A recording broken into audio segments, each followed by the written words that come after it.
안녕하십니까. 정통 경매 사례 분석, 경매 실무, 법률 전문성, 성실성 상위 1% 자부심으로 방송하는 정경사TV입니다. 재경매 강의 들으실 때 선정된 물건, 소재지나 종류의 의미를 두지 마시고 대금리나 원인을 찾아내는 권리 분석, 순서와 내용에 초점 맞추시기 바랍니다. 경매에 참여했다가 대금리납에 이르는 과정을 살펴보겠습니다. 경매 물건을 고르고 자신의 목적과 맞는지 알아보고 최초 입찰가인 감정가가 시세를 정확히 반영하는지 검토하고 입찰에 참여해서 최고가 매수 신고인이 됩니다. 이때 입찰 참여자가 10여 명 넘게 있으면 경쟁자를 제쳤다는 기쁜 마음에 지인들에게 술이라도 한잔 사고 싶은 기분일 겁니다.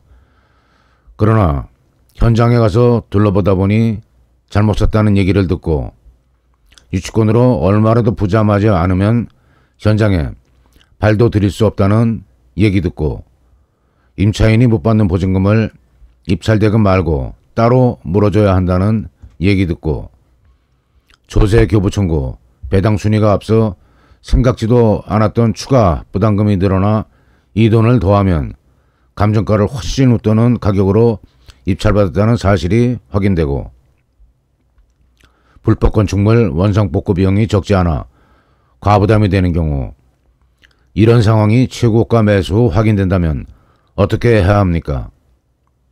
매각 불허가 신청, 매각 허가에 대한 즉시 항고, 매각 결정, 취소 신청 등의 절차를 최고가 매수 신고인이 된 후에야 가능한 경매기록 열람 후 할 수 있습니다. 이의신청 3단계는 강의 12번의 내용이 있습니다. 고뇌스러운 시간을 보내다가 대금미납이라는 선택을 불가피하게 하게 되는 경우, 이런 경우가 나라면 그런 가정은 상상하기도 싫으실 겁니다. 직접 겪지 않아도 재경매 강의 영상 구독이라는 간접 체험으로 대금미납의 재산 손실을 피할 수 있습니다. 일단 경매로 손해보는 일이 없도록 재경매 사례를 현재 집중적으로 다루고 있습니다. 재경매 사례를 풍부하게 다뤄 권리 분석의 기초를 탄탄히 한 후 정상 물건의 입지, 수익성 등을 분석해 추천 물건 영상을 올릴 예정입니다. 구독, 알림으로 정경사TV 강의 꾸준히 시청하셔서 대금미납이라는 끔찍한 손해보는 일은 절대 없고 안전하게 수익 창출하시기 바랍니다. 오늘 영상은 다음 순서대로 진행됩니다. 1강 서울 북부 2020 타경 5709 11월 7일 710만원 낙찰됐고 대금기한 발송 상태. 2강 서울 서부 2022 타경 56066 12월 5일 5억 1600만원 진행. 7강 수원 2022 타경 1984 11월 7일 4억 6천 500 낙찰 대금기한 발송 상태. 13강 원주 2020 타경 502 554 12월 11일 26억 9300 진행. 각 사건마다 입찰 보증금을 손해본 기가 막힌 사연들이 있어 권리 분석을 더 철저히 해서 원인 규명을 했습니다. 강의 시작합니다. 안녕하십니까. 정통 경매 사례 분석입니다. 평범하고 공허한 권리 분석보다 실제 사례 분석을 해서 입찰 보증금을 손해보는 일이 없도록 당분간 재매각, 대금미납, 유치권, 법정지상권 등 특수물건을 집중 분석합니다. 경매 분석에서 걸림돌과 장애물이 뭔지 실제 사례로 케이스 스터디합니다.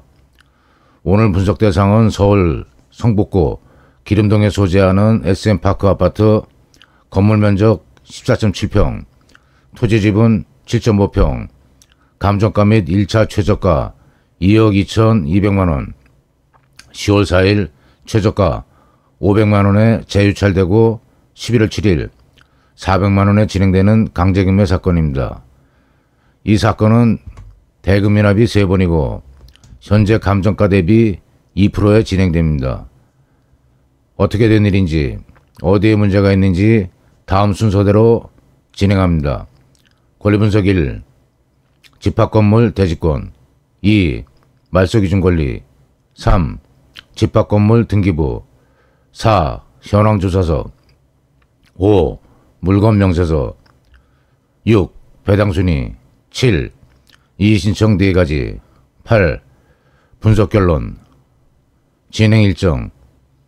2021년 5월 24일 1차 2억 2,200만원. 1년여 지난 2022년 5월 31일 3천만원에 매각되고 동년 7월 15일 대금미납. 40일 경과되도록 매각 불허가 신청이나 매각 결정에 대한 즉시 항고 없이 입찰보증금을 포기했습니다. 2차 2023년 4월 11일 1,530만원 낙찰 응찰자 3명. 동년 5월 25일 대금미납. 첫 번째 사건과 비슷한 진행입니다. 3차 2023년 6월 20일 630만원 매각. 동년 8월 8일 미납. 1, 2차 같은 패턴으로 진행 및 대금 미납되었고 2023년 10월 4일 감정가 대비 2.2%인 최저가 500만원으로 진행되었으나 재유찰되고 11월 7일 400만원으로 진행됩니다. 경매 권리 분석을 물건 사는데 비유하면 얼마에 사는지, 산 가격 외에 추가되는 돈은 얼마인지, 물건에 결정적인 흠은 없는지, 그리고 예상치 못한 배당 순위 변경은 없는지, 대의 변제로 인해 순위 변동이 생겨 실제 매수 가격이 예상을 크게 빗나가는 경우는 아닌지 등 여러 경우가 권리 분석을 소홀히 하면 안 되는 이유입니다. 물건을 10억에 샀는데 생각지도 못한 2억 원이 추가된다든지 물건이라 하기 어려울 정도로 흠이 있으면 안 되겠죠. 재매각 사건의 대금미납 원인을 찾아내서 돈 벌려고 경매에 참가했다가 손해보는 일이 없도록 필수 점검 사항을 순서대로 권리 분석해 보겠습니다. 권리 분석을 가볍게 얘기하는 경우도 있는데 솔깃하지 마시기 바랍니다. 권리 분석 1. 토지 권리 및 집합건물 대지권에 하자가 있는지 살펴봅니다. 집합건물인 아파트, 빌라, 다세대는 대지권 등기가 있습니다. 건축 시 토지를 담보로 건축대금을 조달하고 완공 후 건물 등기할 때까지 채무정산이 안 돼서 대지권이 없는 경우가 있습니다. 어느 정도 추가 부담을 해야 정상적인 대지권이 확보가 되는지 경매자료로 파악할 수 없는 숨겨진 하자인데 본건은 정상입니다. 권리분석 2. 말소기준 권리 알아봅니다. 압류, 가압류, 담보가 등기, 배당 신청한 전세권, 경매 개시결정 등기 등이 있는데 전부 돈 받을 권리인 채권입니다. 본건 말소기준 권리는 2018년 9월 18일 근저당권자 이모 설정 최고금액 6,500만원입니다. 권리분석 3. 집합건물 등기부 분석. 소유권 이전 일자가 2018년 9월 12일인데 임차인 전입, 확정 일자가 이보다 앞서 이에 대한 분석이 필요합니다. 등급에 삭제된 선행 경매 사건이 있어 살펴봅니다. 서울 북부 2018 타경 106876 열람합니다. 근저당권자가 임의경매를 신청하지 않고 무슨 일인지 강제경매를 신청해서 기각당한 거로 추정됩니다. 강제경매는 판결문 등 채무 명의로 신청하고 임의경매는 저당권 등 담보권이 신청 원인입니다. 선행사건 기록요약. 물건 종별이 의뢰시설로 되어 있고 물건 접수 내역을 보면 임차인이 권리신고를 한번 철회하고 2019년 1월 16일 재신청한 거로 나옵니다. 법원 결정은 경매신청 기각입니다. 선행사건에서 후행사건에 영향을 미치는 하자가 있는지 살펴봐야 합니다. 선행사건과 달리 본사건 물건 종별은 다세대 주택으로 되어 있습니다. 건축물 대상상 용도는 공동주택, 아파트인데 단독 동의입니다. 물건 종별을 살펴본 이유는 상가임차인과 주택임차인은 요건과 최우선 변제 금액의 차이가 있어 상가인지 주택인지 구분해야 합니다. 판례는 주택임차인인 경우 형식보다는 주거용으로 실제 사용하는지를 중시합니다. 물건 종별로 인한 문제는 없는 거로 판단됩니다. 권리분석 4. 현황조사서. 선행사건과 달리 현황 조사서는 사용 용도가 주거로 되어 있습니다. 권리분석 5. 물건 명세서, 임차인 대항력 등. 작성일자 2023년 8월 29일 최선순위 근저당권이 말소 기준 권리로 되어 있고 임차인 이모 점유부분 102동 203호 전부 2층 방들 전부 임차인 점유는 2018년 4월 26일부터 보증금 2억 1천만원 전입 및 확정 2018년 4월 27일 같은 날짜 2020년 9월 1일 배당 종기 전 신청으로 대항력과 우선 변제권이 인정됩니다. 권리분석 6. 배당 예상. 선순위 임차인보다 앞서는 배당이 있으면 임차인이 못 받는 보증금을 낙찰자가 인수해야 하므로 정확한 분석이 필요합니다. 일반적인 배당 순위를 간단하게 살펴봅니다. 1. 현황조사료, 매각수수료, 감정평가 비용 등 경매 진행 비용. 2. 필요비, 유익비 등.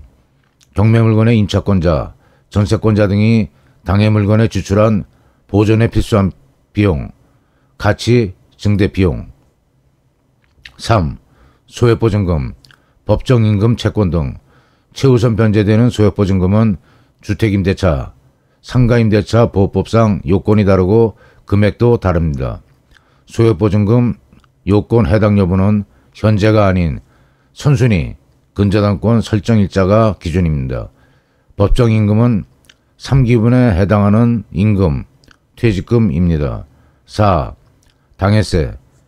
경매 목적물에 부과된 국세는 상속, 증여, 중부세 등이 있고 공공, 세무서로 표기됩니다. 지방세, 재산세, 도시계획세 등인데 공공, 시, 군, 구 등 지방자치단체 이름으로 표기됩니다. 조세채권 법정기일은 대개 고지서 발송일이고 공과금은 납부기한입니다. 5. 담보물건, 근저당권, 전세권, 담보가등기채권, 확정일자, 임대차 채권 등이 있으며 동일자일 경우 접수 순위에 따릅니다. 4. 일반임금 채권, 일반 조세채권, 공과금 등이 그 다음 순위입니다. 권리분석 7.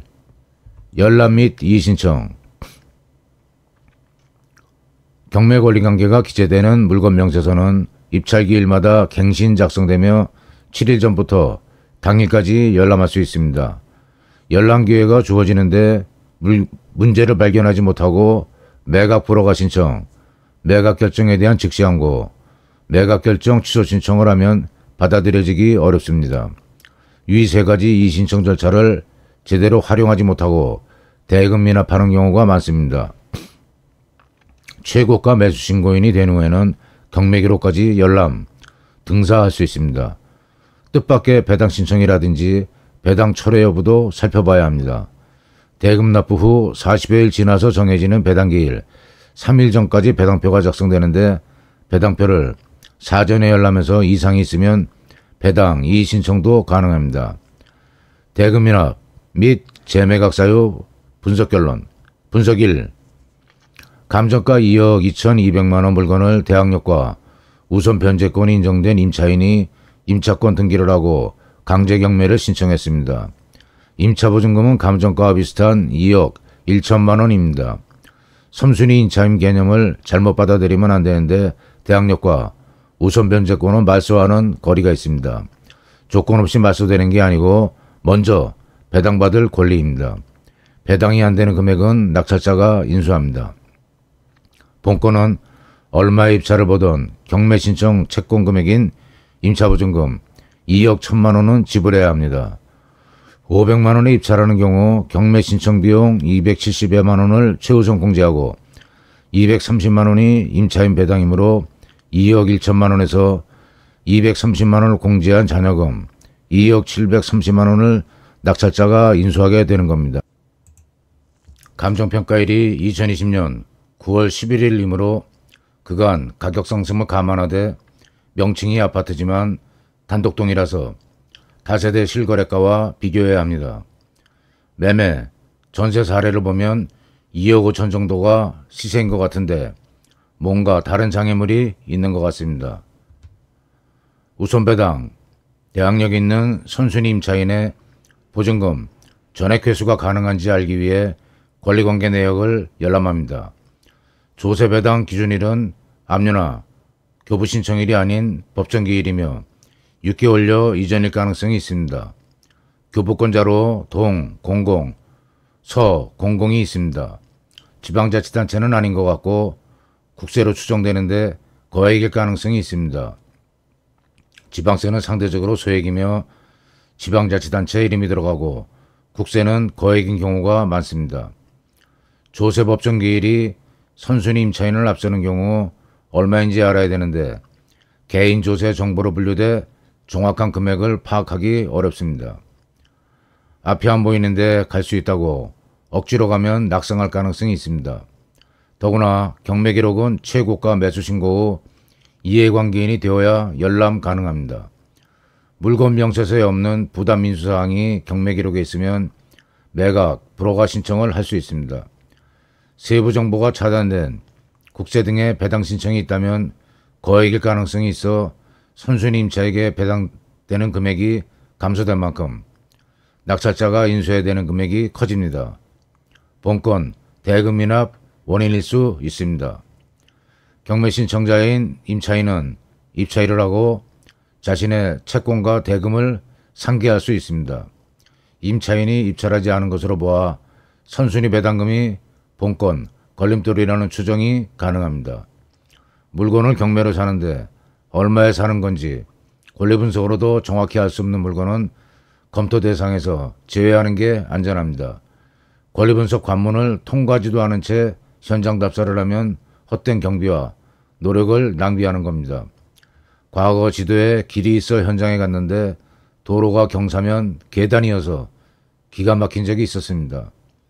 저층, 누수 여부, 입지 여건, 시세 파악 등 현장 답사도 중요합니다. 거래 사례나 시세 파악은 빅데이터 강국인 만큼 검색을 다양하게 해서 도움을 받을 수 있습니다. 그러나 현장 답사 및 시세 조사는 경비와 시간 낭비를 하지 않기 위해 권리 분석 후에 하는 게 맞습니다. 시청해 주셔서 감사합니다.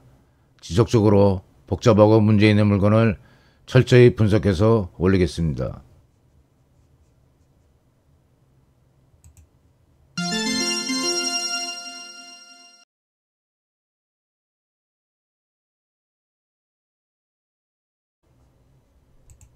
안녕하십니까. 정통경매 사례분석입니다. 감정가 대비 반값에 경매가 진행되는데 사도 되는지 문제는 없을지 판단하기 위해 권리분석을 하는 것은 지뢰를 찾아내 제거하는 위험 제거 작업 과정과 유사합니다. 오늘 분석 대상은 서울 은평구 진관동에 소재하는 스카이뷰 자이아파트 101동 904호입니다. 감정가 12억 6천, 최저가 6억 4,500, 10월 31일 진행됩니다. 소유자 김모, 경매 신청 채권자 키움저축은행, 채권 청구 금액 3억 2,500, 건물 전용 면적 25평, 분양 면적 37평형입니다. 대지권은 감정평가에 반영되었고 물건 명세서에도 언급이 있으나 집합 등기부에는 공란입니다.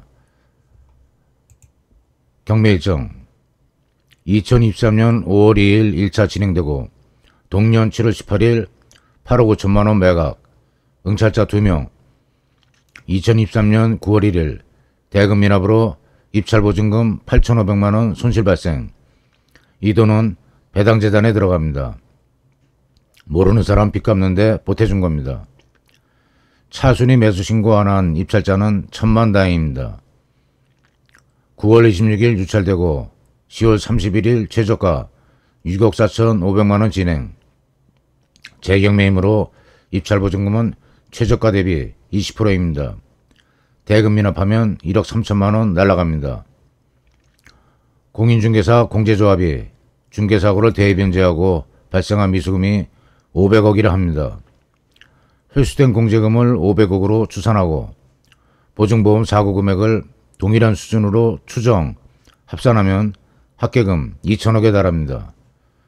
부동산 중개 및 경매 매수 대리는 큰돈이 오고 가기 때문에 작은 실수라도 결과는 의뢰인, 중개사, 입찰 매수 대리인에게 치명적인 재산 손실과 신분 불이익이 발생할 수 있습니다. 하급심과 대법원 판례에 이름을 별처럼 남기고 떠난 중개사님이 무수하다고 합니다. 권리분석 공부를 충실히 해서 경매 특수물건을 다룰 수 있는 단계에 이르면 입찰 대리 시 자신과 의뢰인의 재산 손실을 방지할 수 있고 경매 물건 전반에 관한 권리 분석을 무리 없이 할 수 있게 되면 공인중개사의 일반 계약 중개사고도 미연에 예방할 수 있다고 봅니다. 정통 경매 사례 분석 강의 영상으로 공부하는 분들이 위 목표를 달성하는 데 일조가 되고자 함이 정경사TV의 지향점입니다. 임대차 등기내역, 임차인 정모, 임대차 계약이 1차와 2차로 갱신되면서 보증금이 증액되었습니다. 점유부분 904호 전부, 보증금 2억 원, 전입 2020년 1월 3일, 확정 2019년 6월 27일. 확정일자가 전입보다 앞서는 이유는 임대계약을 체결하고 확정일자를 바로 받은 후 잔금 치르고 이사를 한 겁니다. 1차 보증금 2억 원은 전입과 확정이 말소 기준 권리보다 앞서 대항력과 우선 변제권이 인정됩니다. 2차 보증금 4억 원, 전입 2020년 6월 24일, 확정 2022년 3월 28일. 4억 원에 대해서는 대항력만 인정되고 확정일자가 말소 기준 권리보다 뒤져 우선 변제권이 안 되기 때문에 낙찰자가 별도로 인수, 지불해야 됩니다. 말소 기준 권리 용인 새마을금고 2021년 4월 27일 설정 최고 금액 1억 8천만 원입니다. 말소 기준 권리 종류 알아봅니다. 압류, 가압류, 담보가 등기, 배당 신청한 전세권, 경매 개실 결정 등기 등이 있는데 전부 돈 받을 권리인 채권입니다. 본권 말소 기준 권리 채권자인 용인 새마을금고는 경매 신청을 안하고 후순위 근저당 채권자인 키움저축은행이 경매 신청을 한 이유가 궁금하지 않습니까?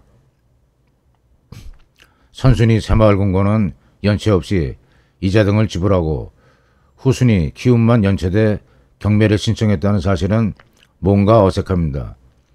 경매 취하도 염두에 둬야 되겠습니다. 다음 순서대로 권리분석 및 대금 미납 원인을 살펴보겠습니다.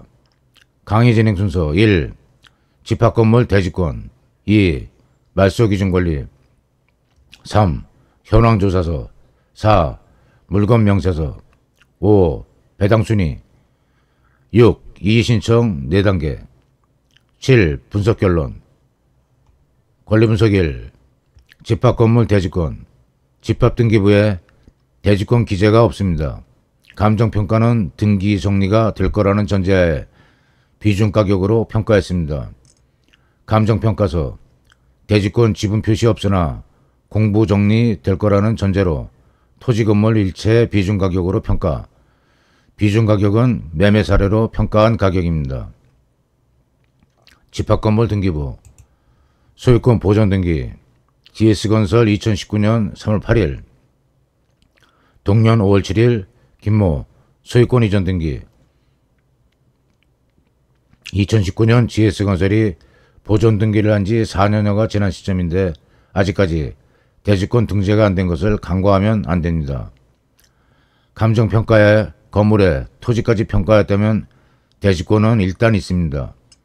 그렇다고 낙찰로 자동으로 소유권 이전과 함께 대지권 등기가 되는 것은 아닙니다. 대금 미납으로 채권 정산이 안 된 건지 환지 등 다른 문제인지 알고 입찰해야 됩니다. 토지 권리 없이 건물에 대한 권리만 넘어온다면 그 가격은 최소 30-40%는 감가돼야 마땅합니다. 본건은 감정평가에 대지 지분이 포함돼 큰 문제는 아닌 것 같고 집합건물법에 의해 토지 권리자가 별도 처분은 못하지만 채권 정산 시까지 동시이행 항변권이 토지 소유자에게 주어지기 때문에 사소한 문제는 아닙니다. 현황조사서 필문부제로 점유관계 미상이나 정모의 주민등록 발급 및 기재로 세입자 등재, 물건명세서 임대차 계약이 1차와 2차로 나눠 체결, 보증금 2억에서 4억 증액하여 합계 6억 원, 증액한 4억 원은 전입이 말소 기준권리보다 앞서나 확정일자가 뒤져 우선 변제권이 인정한데 낙찰자가 인수해야 되고 말소되지 않는 권리, 지상권 해당 없고 재매각이므로 매수신청 보증금 20%로 기재되어 있습니다. 그리고 토지 지분에 대한 언급이 있습니다. 경매신청 채권자인 기업조차운행이 제출한 공급계약서에 대지 지분 20평방미터라는 기록이 있습니다. 대출할 때 대지권 미기재 내용을 담보가치평가에 반영한 키움저축은행에 문의하면 세부 내용을 알 수 있을 것 같습니다. 대지권이 감정평가서와 물건명세서 두 곳에 언급이 있어 큰 하자는 아닌 것 같으나 원인과 해결책은 알고 입찰해야 합니다. 배당 순위 1. 현황조사료, 매각수수료 등 경매 진행비용 2. 필요비, 유익비 경매 물건의 소유자가 아닌 임차권자, 전세권자 등이 당해 물건에 지출한 보존 필수 비용 또는 가치 증대 비용 3. 소액보증금, 법정임금 채권 등 소액보증금 요건 해당 여부는 현재가 아닌 선순위, 근저당권 설정일자가 기준입니다. 법정임금 채권은 상기분에 해당하는 임금, 퇴직금입니다. 4. 당해세, 경매 목적물에 부과된 국세는 상속, 증여, 종부세 등이 있고 공공, 세무서로 표기됩니다.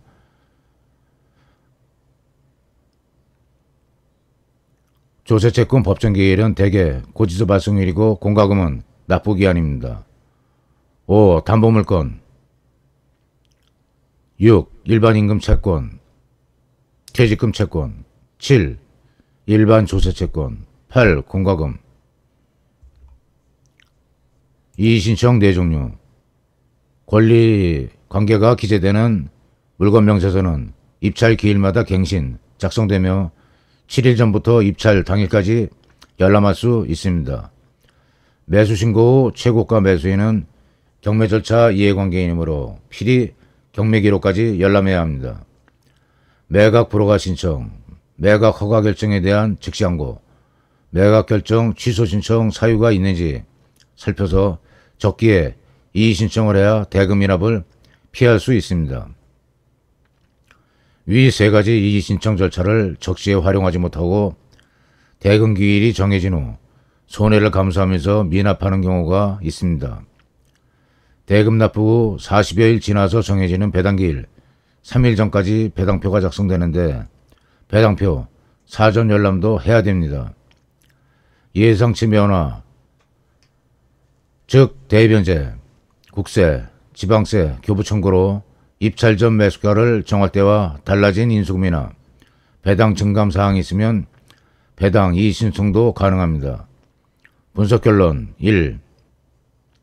인수보증금 예상 착오로 인한 매수가 결정 차질 1차 2억, 2차 4억, 합계금 6억 원으로 임대보증금이 증액되면서 대항력과 우선변제권이 말소기준권리 전후로 분리, 적용되어 낙찰자의 인수금, 예상이 빗나가지 않았나 추측해봅니다.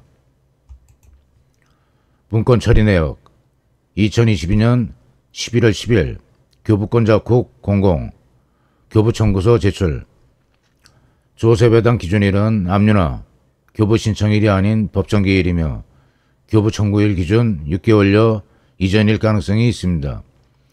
교부신청자로 국 00이 있습니다. 지방자치단체는 아니고 국세로 추정되는데 거액일 가능성이 있습니다.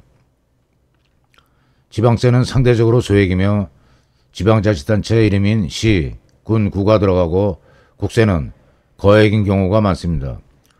조세법정기일이 임차인 및 저당권자보다 앞서는 경우 얼마인지 알아야 되는데 개인 조세 정보로 분류돼 정확한 금액을 파악하기 어려웠습니다. 2023년 4월 1일부터는 개정법에 의해 임대차 계약 시 조세 완납 증명 발급 및 제시를 의무화했고 보증금 1천만 원을 초과하는 경우에는 계약 후 임대인의 동의 없이 열람이 가능합니다. 물론 법률에는 소급원칙, 불소급원칙, 절대 소급하지 않고 2023년 4월 1일 이후 임대차 계약에 해당되는 사항입니다. 물권명세서에 없는 부담 인수사항이 발견되면 매각, 불허가 신청을 할 수 있습니다. 선순위 임차인에게 배당되는 금액이 감소된 만큼 낙찰자가 인수해야 되는 금액이 커집니다. 본건 대금이나 원인일 수 있습니다. 배당 예상, 낙찰가율. 단순하게 아파트 시세를 13억 원으로 가정하고 경매 신청 채권과 선순위 말소 기준 채권 합계 6억 원, 임대차 보증금 6억 원인 점을 감안하면 일반 매매 처분이 가능해 경매 취하 가능성을 배제할 수 없습니다.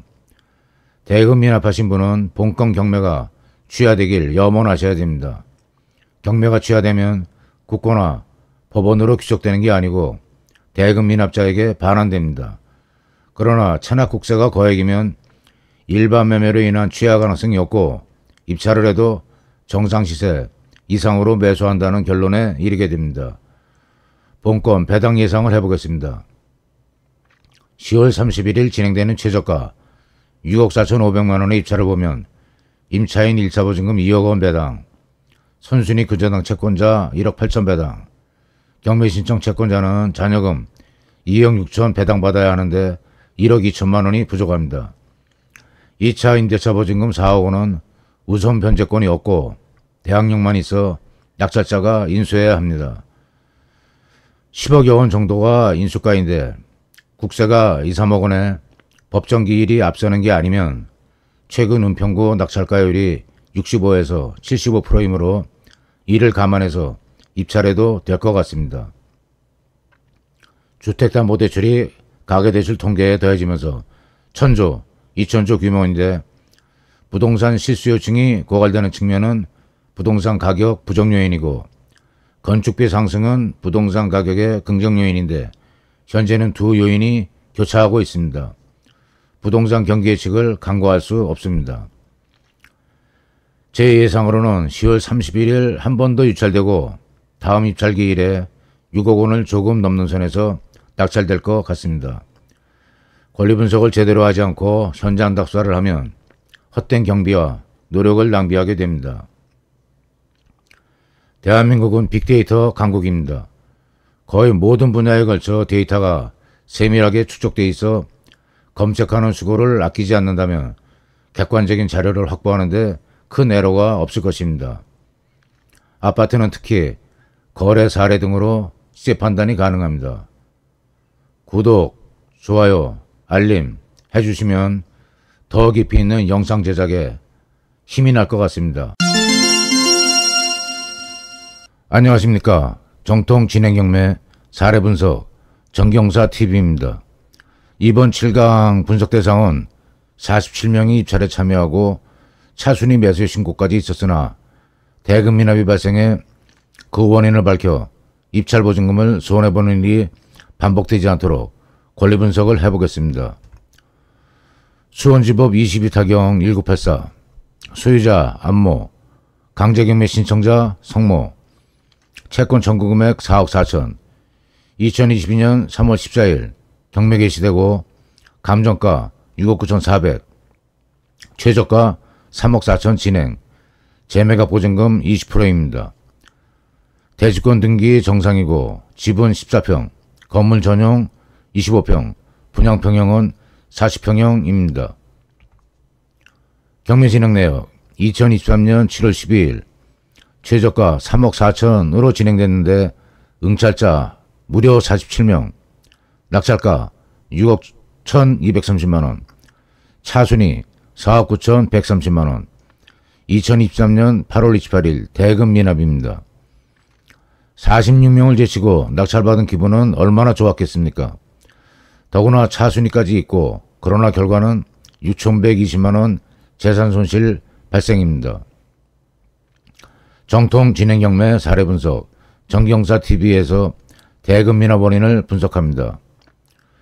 돈 벌려고 경매에 참여했다가 남 빚 갚는데 보태주고 손해보는 일이 없도록 정확한 원인을 찾아봐야 하겠습니다. 남 빚 갚는데 돈 보태준다는 얘기는 입찰보증금이 배당금에 더해지기 때문입니다. 임대차 등기내역, 소유자 안모 2020년 5월 29일 소유권 이전, 동일자, 우리은행 설정 최고액 6,600만원, 동 같은 일자, 소유자의 배우자, 문모 단독 전입, 문모는 전입, 임차 내역이라고 기재되어 있습니다. 소유권, 근저당권, 주민등록 전입, 3개 사항 일자가 동일합니다. 위의 내용을 보면서 경매 권리 분석을 공부한 지식으로 임차인은 주민등록 전입일 다음날 0시에 대항력이 발생한다고 떠올립니다. 말소기준권리 우리은행 근저당 설정 일자와 같은 날 전입했으므로 배우자가 임차인으로 인정된다 하더라도 순위가 뒤져 아무 문제 없네 라는 결론을 내린 47명이 같은 판단을 하고 입찰에 참여한 것입니다. 선순위 근저당권이 집값에 비해서 상대적으로 소액인 점을 가볍게 여기고 무시한 것으로 보입니다. 소유자의 배우자가 혼자 주민등록 전입한 사실로 혹시 이혼하면서 임대차 계약을 체결한 건 아닌지 의심도 가져봐야 했습니다.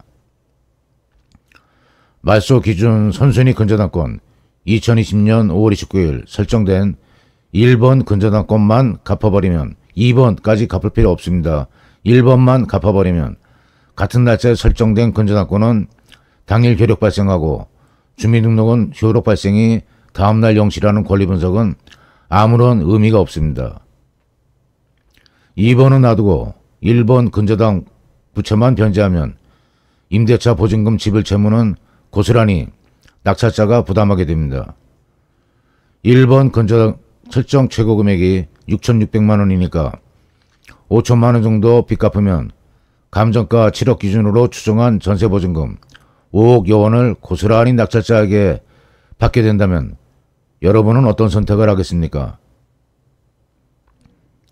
권리 분석에는 섬세함도 필요해 부정적인 상황을 항상 가정해봐야 됩니다. 주민등록 열람, 단독세대 전입한 배우자가 임차인으로 인정되면 확정일자를 받지 않아 우선 변제권은 없지만 대항력이라는 강력한 법적 지위가 인정될 가능성도 권리 분석 과정에서 놓친 겁니다. 낙찰자는 대금 미납하기까지 지푸라기라도 잡는 심정으로 대출금융기관에 혹시 무상거주 확인서가 있지 않나 확인해 봤을 겁니다. 서류 접수 내역을 보면 매각 불허가 신청 등 3단계로 인정되는 이의 신청을 해보지도 못하고 이의 신청한 서류 접수 내역이 없습니다. 대금 미납하면서 6천여만 원의 재산 손실이 발생한 겁니다. 간과하면 안 되는 권리 분석사항 1. 선순위 근저당 채권이 부동산 가격에 비해 상대적으로 소액이다. 이런 경우는 이해관계에 있는 대입변제 등이 들어와서 본건과 같은 순위변동, 배당 순위변동으로 대금미납, 재경매의 원인이 될 수 있다라는 의심을 가져봐야 됩니다. 2. 소유자의 배우자가 단독으로 주민등록이 되어 있다.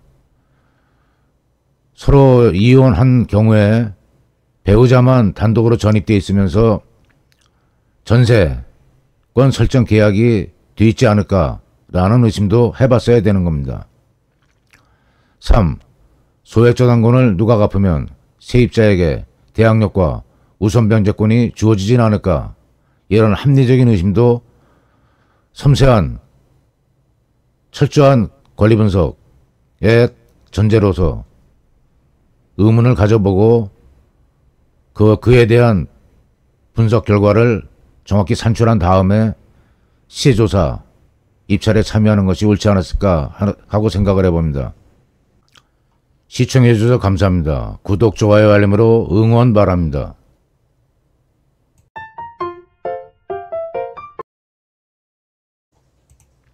안녕하십니까. 정통 진행 경매, 사례 분석, 경매 실무, 법률 전문성, 성실성, 상위 1% 자부심으로 방송하는 정경사TV입니다.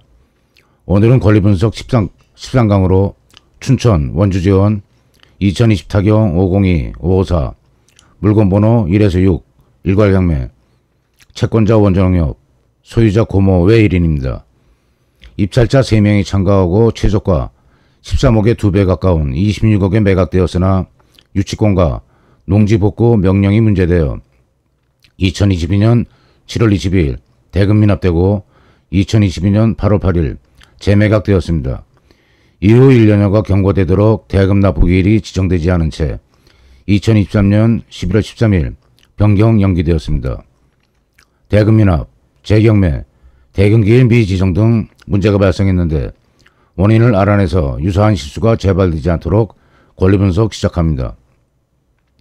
일괄 감정 및 최저가 37억에서 12억 7천까지 유찰됐다가 2020년 5월 30일 최저가 2배를 넘는 20억 3천만 원에 낙찰됐고 응찰자는 3명이었습니다. 2022년 7월 13일 대금 미납 후 동년 8월 8일 진행된 기일에 13억 1,200만 원의 경정제 없이 단독 낙찰되었습니다. 입찰보증금 손해가 2억 5천, 1억 3천 발생했는데 정경사TV로 공부하는 분에게 절대 일어나면 안 될 일입니다. 정경사TV는 사례 중심 권리분석으로 실정과 동떨어진 공허한 이론으로 만들어지는 영상과 반대라고 생각하시면 됩니다. 구체적인 사례에서 문제가 된 유치권 내용을 권리분석 대상으로 점검해야 기억이 오래 남고 유사한 사례를 만났을 때 요건 해당, 불해당 여부 판단을 할 수 있기 때문입니다. 서류 접수 내역을 보면 2022년 8월 11일 5억 원 개보수 비용으로 신고한 유치권이 있습니다. 유치권 성립 핵심 요건이 경매 개시 이전부터 점유를 시작하고 점유가 지속되어야 성립됩니다. 본건 경매 개시일은 2020년 7월 8일입니다. 가장 기본적인 유치권 성립 요건이 충족 안 됐구나 바로 판단할 수 있습니다. 유치권 신고일 바로 다음날 경매 신청 채권자인 농협에서 배제 신청서를 제출했습니다. 대금 미납 사유에서 유치권은 빼겠습니다. 다음 검토사항으로 본건 경매사건 번호는 하나인데 물건 번호가 1에서 6 여러 개입니다. 경매사건 번호 하나에 물건 번호가 여러 개 매겨져 있는 경우 별개의 사건으로 생각하고 응찰해야 합니다. 입찰표에 각 물건 번호를 표시하고 따로 작성해야 됩니다. 물건 번호 6개면 입찰서와 입찰봉투 6개로 나눠서 작성 제출하는 겁니다. 입찰서 하나에 경매사건 번호 쓰고 물건 번호 다 쓰고 최저가 합산한 금액을 봉투 하나에 넣어 제출하면 무효 처리됩니다. 개별 물건을 낙찰받은 후 한 달여가 지나도록 돈 내라는 통지가 없는 거 이상한 일 아닙니다. 개별 물건이 다 낙찰돼야 배당할 금액이 정해지기 때문입니다. 세입자가 있는 경우 마지막 물건 매각될 때까지 인도명령도 신청 못하게 되는 겁니다. 입찰 보고 2달 후면 잔금 내고 인도 마칠 수 있으려니 생각하고 새로운 세입자와 임대차 계약을 하면 이사 시기를 지킬 수 없기 때문에 불이행 책임을 지게 됩니다. 예외적으로 물건 번호 한두 개에서 채무이행에 충분한 배당이 확보되는 경우 과잉 경매 금지로 다른 물건은 경매 취소되는 경우도 있을 수 있습니다. 물건 변호벌 감정가 따로 작성되니 살펴봐야 합니다. 목록 7 외 4개는 농지 취득 자격 증명 제출 조건이고 제출 안 하면 보증금 몰수한다는 문구가 있습니다. 불허면에서 농지증 제출 시 농지 복구 계획서 첨부하라는 부대 조건도 있네요. 농지는 전, 답, 과수원입니다. 일반적으로 논, 밭만 해당하는 거로 생각하기 쉬운데 과수원도 농지에 포함됩니다. 저는 지하철 1호선 신창역을 볼 때마다 마음이 어지러워집니다. 30여 년 전 신창명 공화리 539-1 4,000평 과수원을 경매로 취득했는데 사업담보로 처분되었습니다. 신창면에 순천향대학 있고 지하철까지 연결되었으니 시세조사 해보기도 두렵습니다. 도로에 접하고 개발 계획이 있는 부동산은 보유하고 계시길 권유드립니다. 농지 원상복구 계획이 요구되는 걸 볼 때 5개 목록 토지는 불법 형질 변경되었거나 불법 건축물로 지적받았다고 생각하면 됩니다. 수영장과 정원이 존재하고 풍차 형태의 물탱크실, 정자까지 있으니 보기에 좋으나 대금이나 원인일 가능성이 높습니다. 물건 명세서와 감정평가서를 자세히 살펴야 위와 같은 문제점에 접근할 수 있습니다. 감정평가서 기호 3, 5, 15, 17에 존재하는 주택을 평가한 금액 기재가 있습니다. 건축물이 불법인지 건축물 대장을 봅니다. 사용 승인일이 2005년 5월 18일이고 불법 건축물 기재가 없습니다. 여기까지 유치권, 농지 복구 계획서 제출 조건, 건축물 대장상 불법 여부 등을 살펴봤습니다. 현황조사서의 유치권자, 점유사실 기재 없습니다. 점유사실 없이 서류만 제출한 겁니다. 본권 대금이나 원인 중 유치권은 배제할 수 있겠습니다.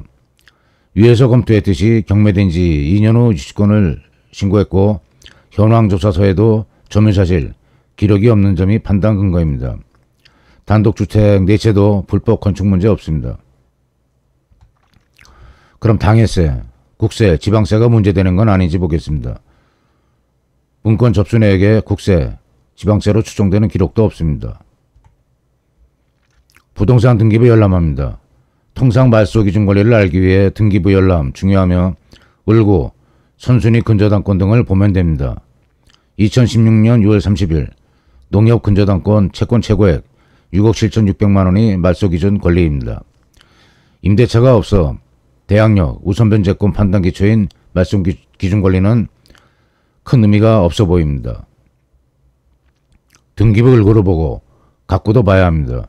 혹시 매매 예약 원인인 선순위 가처분이 있으면 말소 안 될 수 있는데 후순위 가처분 2건은 말소 대상입니다. 담보 물건인 저당 채권의 담보 가치가 후일 발생한 가처분 등에 의해 손상될 수 없기 때문입니다. 문건 접수 내역에 특이사항이 있어 분석합니다. 2022년 8월 23일 소유자가 즉시 항고를 제기했는데 낙찰가 10% 보증금을 거는 부담을 감수한 겁니다. 뒤이어 최고가 매수 신고인도 즉시 항고를 제기해 소유자와 이해장기가 다른 쌍방이 항고를 제기한 건 특이한 경우입니다. 소유자와 채무자는 즉시 항고 기각 시 보증금이 몰수되고 최고가 신고인은 지연이자 제외하고 반환 가능합니다. 제시의 건물이 건축물 대장에 위반 건축물로 표기돼 원상복구하는데 과다한 부담이 되면 대금미납, 재경매의 원인이 되듯 본건에서는 이제 농지, 원상복구 문제 하나 남았습니다. 농지, 불법 형질 변경, 불법 건조물 등을 원상복구하려면 과다 비용이 발생할 수 있습니다. 현재 눈에 보이는 멋있는 경관이 아닌 농지가 배경이 된 농지로 원상복구되어 농지가 배경이 되는 겁니다. 주택단지로 변모되면 한강 뷰 등으로 조망권을 중시하는 관점에서 보면 형편없는 주택단지로 하향될 것이 예상돼 담보, 환가가치 하락이 대금미납 원인이라고 추정됩니다. 재경매 등 문제 발생한 진행경매 사례를 대상으로 정확한 권리 분석을 해서 경매 장애물과 함정을 파헤치는 데 최선을 다하겠습니다.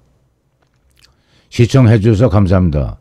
구독, 좋아요, 알림으로 강의 영상 제작에 성의를 다하는 정경사TV 응원 바랍니다.